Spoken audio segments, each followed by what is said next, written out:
ધંધાકીય વ્યવસ્થાના સ્વરૂપોની અંદર આપણે વ્યક્તિ માલિકીનું સ્વરૂપ જોયું કે જેની અંદર એના અર્થ, વ્યક્તિક માલિકીના લક્ષણ, વ્યક્તિક માલિકીના ફાયદા અને મર્યાદા.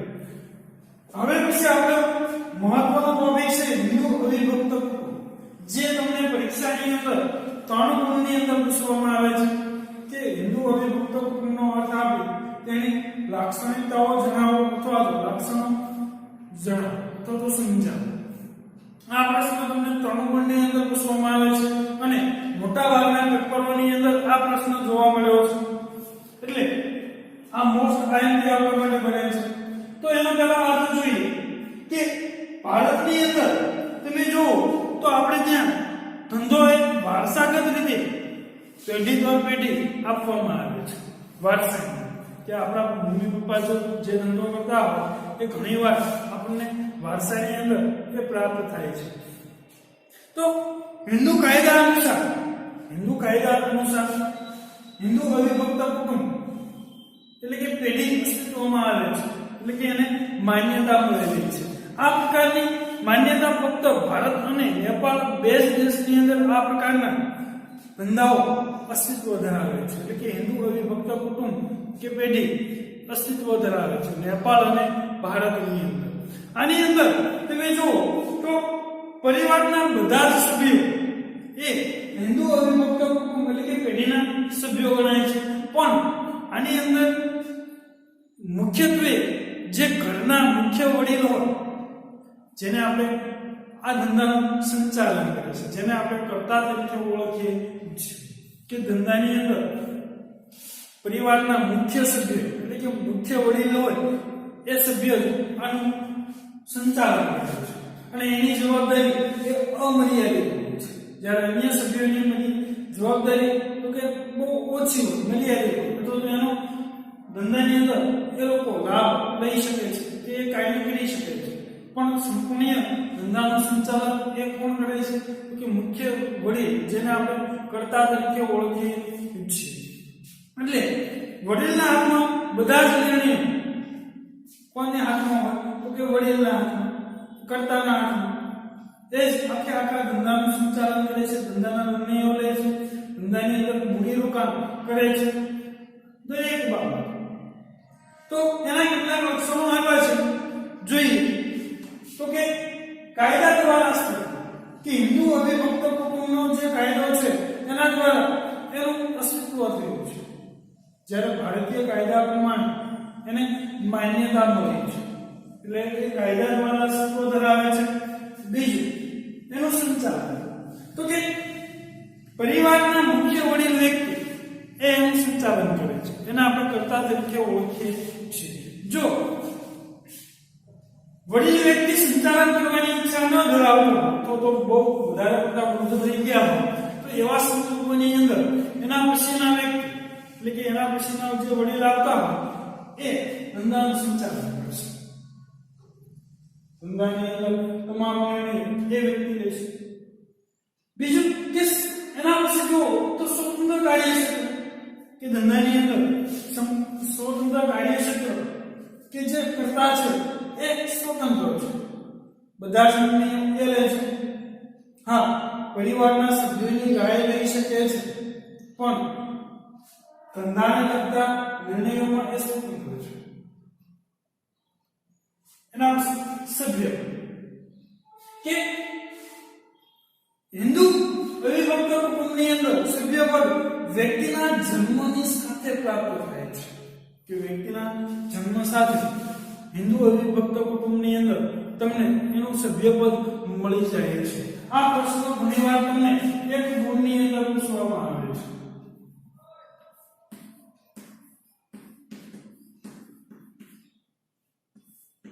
છે કે હિન્દુ અવિભક્ત કુટુંબનું સભ્યપદ કેવી રીતે પ્રાપ્ત થાય છે. આવો પ્રશ્ન પેપરની અંદર પૂછવામાં આવતો હોય છે. એક ગુણ કે વ્યક્તિના જન્મ સાથે એનું તમને સભ્યપદ પ્રાપ્ત થઈ જતું હોય છે. નાણાકીય નિયમ કે કર્તા દ્વારા આખા એટલે કે આખા એકમનું સંચાલન થતું હોય એટલે નાણાકીય નિયંત્રણ કોણ એ કર્તા દ્વારા મેળવવામાં આવે છે કે પરિવારની અંદર જેટલું આર્થિક પરિસ્થિતિ કેવા પ્રકારની છે એના આધારે એ નિર્ણય કરવામાં આવે છે કે ધંધાની અંદર કેટલું રોકાણ એ અંગેના નિર્ણય એ કર્તા દ્વારા કરવામાં આવતા હોય છે જવાબદારી કે અહીંયા વડીલની એટલે કે કર્તાની જવાબદારી એ અમર્યાદિત છે જ્યારે અન્ય સભ્યોની જવાબદારી એ મર્યાદિત છે કે જો ધંધાનું દેવું વધી જાય તો કર્તા દ્વારા પોતાની અંગત મિલકત વેચી અને એ ભરપાઈ કરવાની આવે છે પણ ઘણીવાર એવું બને કે એની સાથે જોડાયેલા સભ્યો કે પરિવારના અન્ય સભ્યોની પણ ઘણીવાર મિલકત વેચી અને એ દેવાની જવાબદારી અદા કરવામાં આવે છે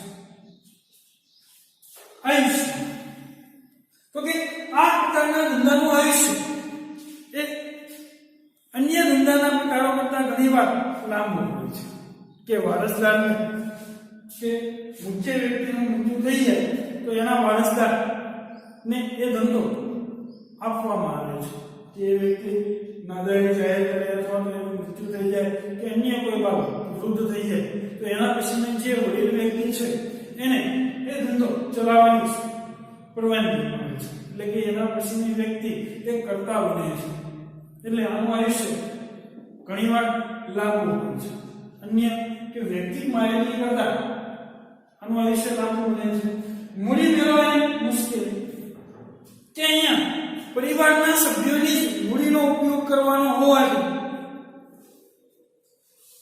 તમને મોટા પ્રમાણમાં મૂડી મળી શકતી નથી તમે સગા સંબંધીઓની લઈ શકો છો લોન સ્વરૂપે લઈ શકો છો પણ એનું પ્રમાણ બહુ ઓછું છે કારણ કે તમારી પાસે જેટલી મિલકતો હોય એના પ્રમાણમાં તમને એ ખુશીની મૂડી મળવા પાત્ર છે એનાથી વધારે તમને મૂડી મળવા પાત્ર નથી એટલે તમારો ધંધો તો બની જશે ના સીમિત થઈ જશે એટલે અહીંયા એક મૂડી મેળવવાની મુશ્કેલી ઊભી થાય છે ના કે ઘણીવાર એવું બને કે કાયદાકીય રીતે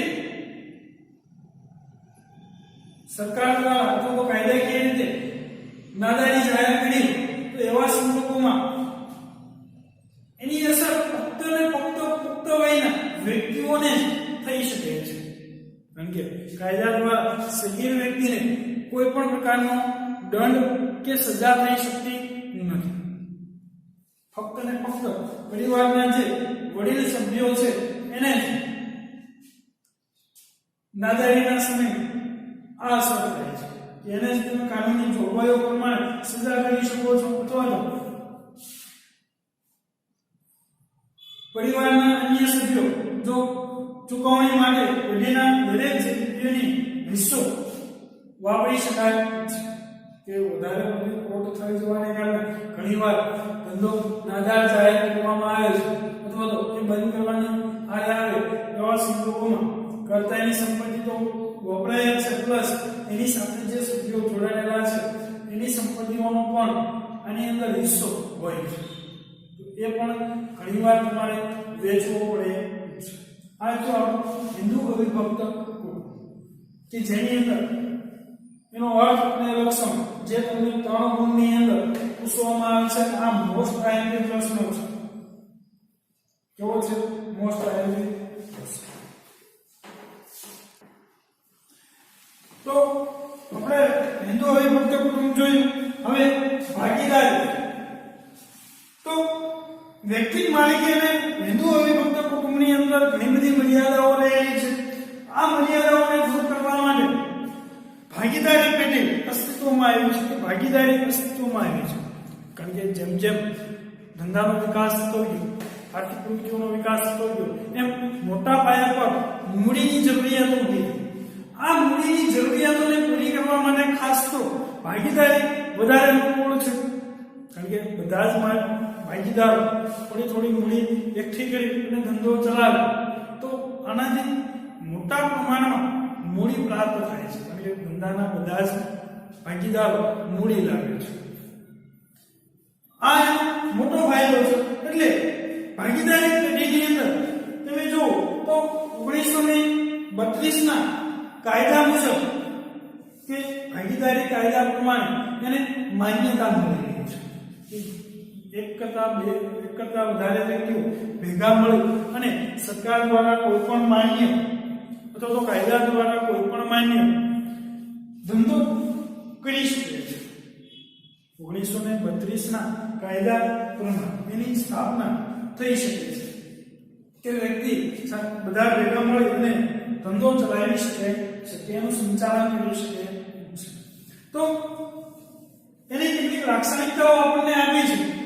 એ લાક્ષણિકતાઓ વિશે આપણે વિગતવાર ચર્ચા કરીએ તો પહેલી લાક્ષણિકતા એ છે કે કરારજન્ય સંબંધ, કે એક કરતા વધારે વ્યક્તિઓ જ્યારે ભેગા મળી અને કાર્ય કરતા હોય ત્યારે એ લોકો વચ્ચે એક પ્રકારનો કરાર કે ભેગા મળી અને આ પ્રકારના સંબંધો થાય છે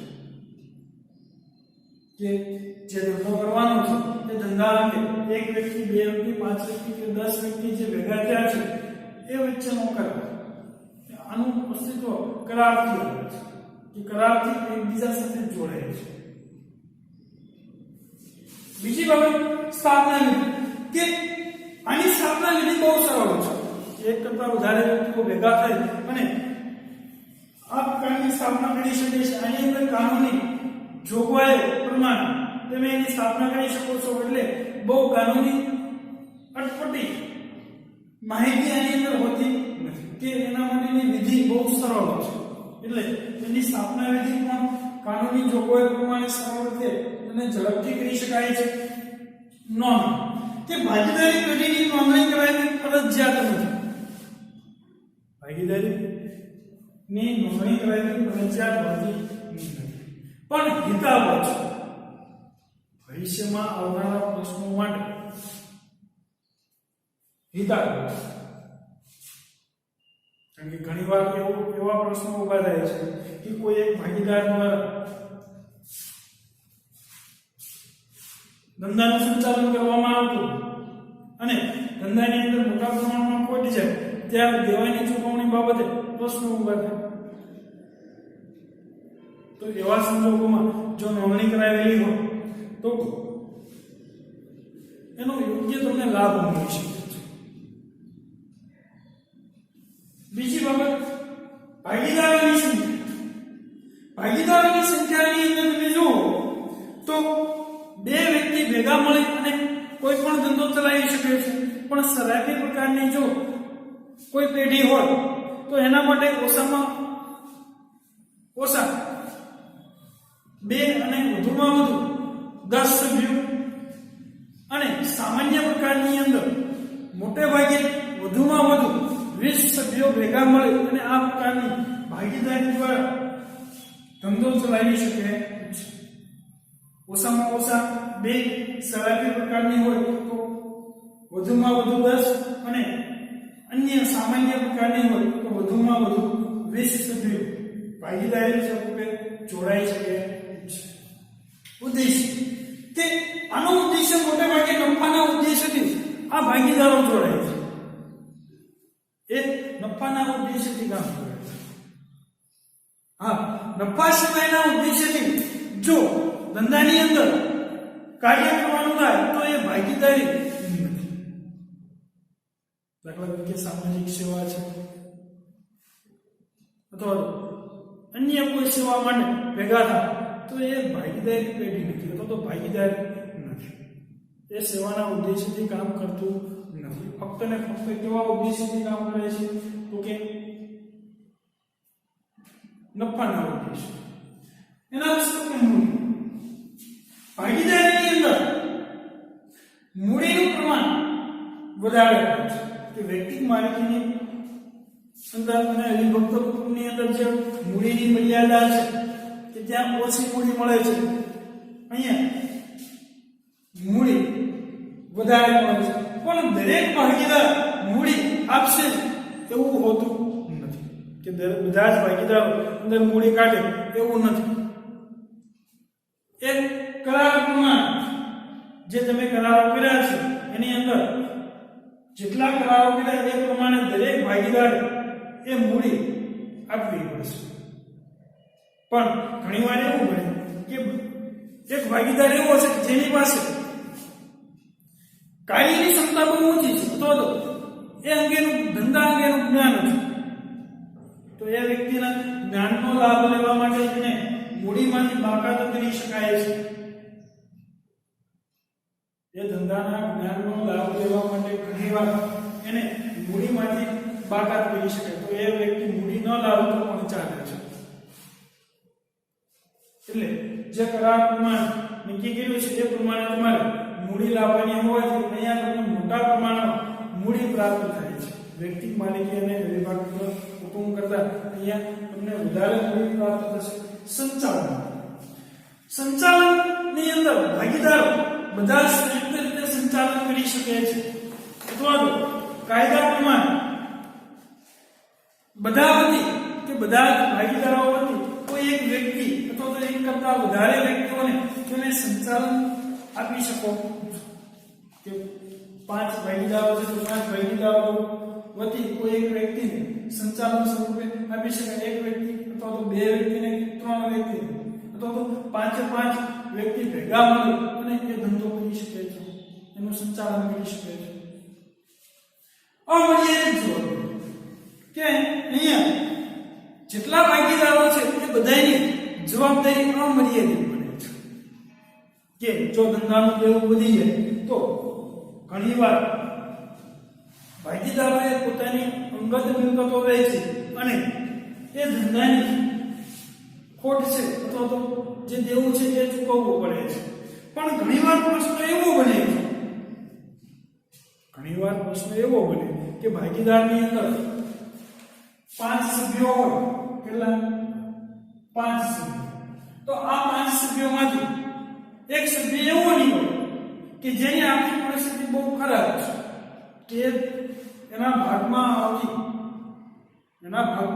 દેવું એ ચૂકવી શકે એમ નથી. તો એવા સંજોગોની અંદર શું થાય છે કે અન્ય જે 4 સભ્યો છે એ લોકોએ પોતાની અંગત મિલકત વેચી અને આ 5મા વ્યક્તિનું દેવું ભરવું પડશે. એટલે અહીંયા જવાબદારી થઈ જાય અમર્યાદિત. માલિકીની ફેરબદલી, અહીંયા માલિકીની ફેરબદલી સરળ નથી. કોઈ એક વ્યક્તિ નાદારી જાહેર કરે તો એ વ્યક્તિ સરળતાથી માલિકીની ફેરબદલી કરી શકે. એના માટે એને અન્ય 5 સભ્યો હોય તો અન્ય 4 સભ્યોની મંજૂરી મેળવવી પડે છે. જો એ 4 સભ્યો મંજૂરી આપે તો જ માલિકીની ફેરબદલી થઈ શકે છે. જો એમના એ વ્યક્તિ માલિકીની ફેરબદલી કરી નાખે તો આ 4 સભ્યોમાંથી કોઈ પણ સભ્ય એ પેઢીનું વિસર્જન કરી શકે છે.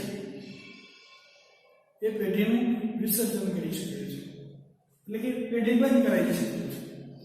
એટલે માલિકીની ફેરબદલી માટે બધા જ સભ્યોની મંજૂરી હોવી જરૂરી છે, તો જ તમે માલિકીની ફેરબદલી કરી શકો.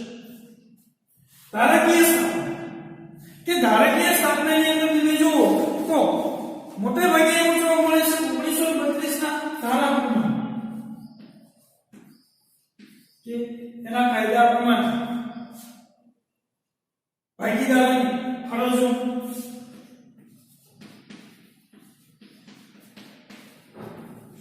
હકો, આ બધી જોગવાઈઓ એની અંદર આપવામાં આવી છે. 1932 ના કાયદા પ્રમાણે એની અંદર ભાગીદારોની ફરજો, એના હકો, આ દરેક બાબત એની અંદર વિગતવાર માહિતી આપવામાં આવી છે. કે ધારાકીય સ્થાપના કે એને કાયદાકીય રીતે માન્યતા પ્રાપ્ત થયેલી છે. છેલ્લું છે તો કે પેઢીનું આયુષ્ય એ લાંબુ હોય છે, કારણ કે ભાગીદારી અને ભાગીદારી પેઢી આ બે વસ્તુઓ અલગ છે. શું ભાગીદારી અને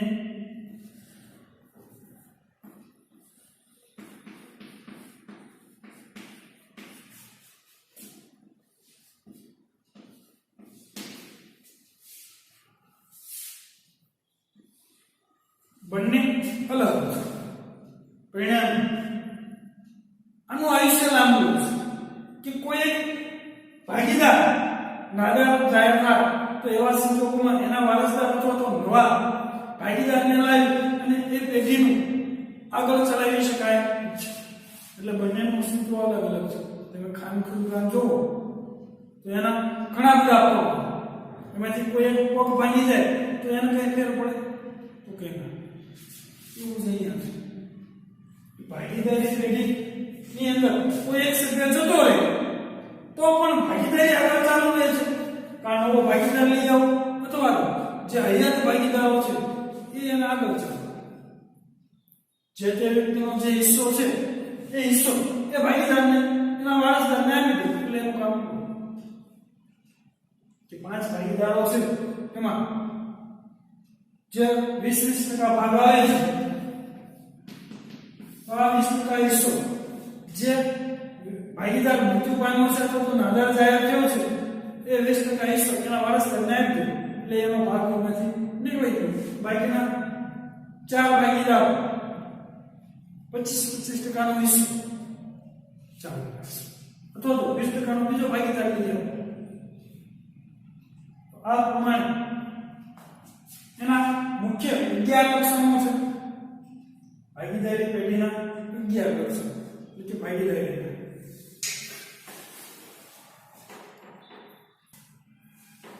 કે ભાગીદારના પ્રકારો જોઈએ તો પહેલો છે સક્રિય ભાગીદાર કે ભારતીય કાયદા અનુસાર જે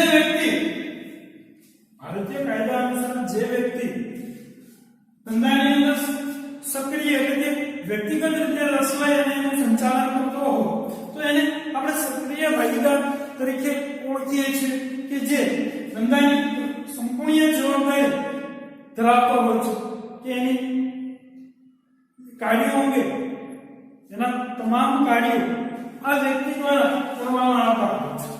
આની જવાબદારી પણ અમર્યાદિત છે, અન્ય ભાગીદારોની છે. એના વિશે નિષ્ક્રિય ભાગીદાર. તો નિષ્ક્રિય ભાગીદાર એને કહેવામાં આવે છે કે ધંધાની અંદર મૂડી લાવે છે, નફા નુકસાનમાં ભાગ ભોગવે છે, પ્લસ એની જવાબદારી અમર્યાદિત છે, પણ એ રોજબરોજના કાર્યની અંદર એ કોઈ પણ પ્રકારની દખલગીરી કરતો નથી કે એના સંચાલનમાં કોઈ પણ પ્રકારનો એક ભાગ લેતો નથી. તો એવા વ્યક્તિને નિષ્ક્રિય ભાગીદાર તરીકે ઓળખવામાં આવે છે. પણ અન્ય ભાગીદારોની જેમ એની જવાબદારી પણ કેવી છે? અમર્યાદિત છે. તો એને નિષ્ક્રિય ભાગીદાર તરીકે ઓળખવામાં આવે છે. એના પછી નામનો ભાગીદાર કે નવી શરૂ થતી કંપની કે જેની માર્કેટની અંદર કોઈ પણ પ્રકારની ઓળખ હોતી નથી અથવા તો નવી પેઢીની માર્કેટમાં એટલી ઓળખાણ હોતી નથી, તો એવા સંજોગોમાં ઘણીવાર આ પ્રકારનો ભાગીદાર ઉભો કરવામાં આવે છે, નામનો ભાગીદાર, કે જેનું ફક્ત નામ વાપરવામાં આવે છે. કે જે કોઈ પણ પ્રતિષ્ઠિત વ્યક્તિ હોય, નામચીન વ્યક્તિ હોય, એવા વ્યક્તિનું નામ પેઢી હારે છોડી દેવામાં આવે તો એના કારણે ઘણીવાર ઘણા લોકો એ પેઢીની અંદર ખરીદી કરવા માટે કે વસ્તુ લેવા માટે તો એ પેઢીની શાખમાં વધારો થાય છે. પરિણામ એ પેઢી ઝડપથી માર્કેટની અંદર વિકાસ કરે છે. કેમ કે નામચીન વ્યક્તિને કારણે એ પેઢી ચાલે છે. તો આ વ્યક્તિ ધંધાની અંદર મૂડી લાવતો નથી, નફા નુકસાનમાં કોઈ એને ભાગ નથી, સંચાલનમાં એને કોઈ હિસ્સો લેવાનો નથી કે ભાગ લેવાનો નથી. પણ હા, જો કંપની ખોટ કરે, દેવું વધારે લઈ જાય, ભરી શકે એમ ન હોય તો એની જવાબદારી પછી અમર્યાદિત થઈ જાય છે. પેઢીને નામ આપ્યું છે, નફા નુકસાનમાં કોઈ ભાગ નથી, પણ એની જવાબદારી અન્ય જે સભ્યો છે એ સભ્યોની સાથે સાથે અમર્યાદિત થઈ જાય છે. તો આને પણ પોતાની અંગત મિલકત વેચી અને એમાં પોતાનો હિસ્સો આપવો પડશે. જો ખોટ આવશે તો દેવું વધારે પડતું થઈ જાય તો એવા સંજોગોમાં અને પોતાની અંગત મિલકતો વેચી અને દેવાની ચૂકવણી કરી શકશે. એટલે મોટા ભાગના લોકો નામનો ભાગીદાર બનવા માટે તૈયાર થાય નહીં. કેમ? જો અમર્યાદિત જવાબદારી છે, સામે વળતર કંઈ છે નહીં. માત્ર નફાનો ભાગીદાર. માત્ર નફાનો ભાગીદાર ત્યારે જ લેવામાં આવે છે કે કોઈ એક ભાગીદારની આવડતનો લાભ અથવા તો એના જ્ઞાનનો લાભ લેવો હોય તો એવા સંજોગોમાં એને માત્ર નફાનો ભાગીદાર બનાવી છે. માત્ર નફાનો ભાગીદાર તેની પાસે જે જ્ઞાન છે એનો લાભ લેવા માટે, એની પાસે જે આવડત છે તે આવડતનો લાભ લેવા માટે એને માત્ર નફામાં એને કોઈ પણ પ્રકારની મૂડી લાવવાની નથી, ખોટ જાય તો એને કોઈ પણ નાણાકીય ચૂકવણી કરવાની નથી. આ માત્ર નફામાં ભાગીદાર. પછી માની લીધું કે એ વ્યક્તિ કરાર દ્વારા પેઢી સાથે જોડાયેલો નથી, મૂડી લાવતો નથી, નફા નુકસાનમાં એને કોઈ ભાગ નથી, પણ ત્રાહિક વ્યક્તિ એને ભાગીદાર માની લે છે તો આની અંદર ત્રાહિક વ્યક્તિ માની લીધો ભાગીદાર ગણવામાં આવે છે. આની જવાબદારી પણ અમર્યાદિત છે. એટલે આવો વ્યક્તિ બને ત્યાં સુધી માની લીધેલો ભાગીદાર બનવા માટે તૈયાર થશે એ નામનો ભાગીદાર છે એના જેવો જ પ્રકાર છે સગીર ભાગીદાર. તો સગીર ભાગીદાર અને કાયદા દ્વારા એ ભાગીદારી કરાર કરી શકતો નથી. એટલે સગીર વ્યક્તિ એ ભાગીદાર નથી. આવું ક્યારે બને છે?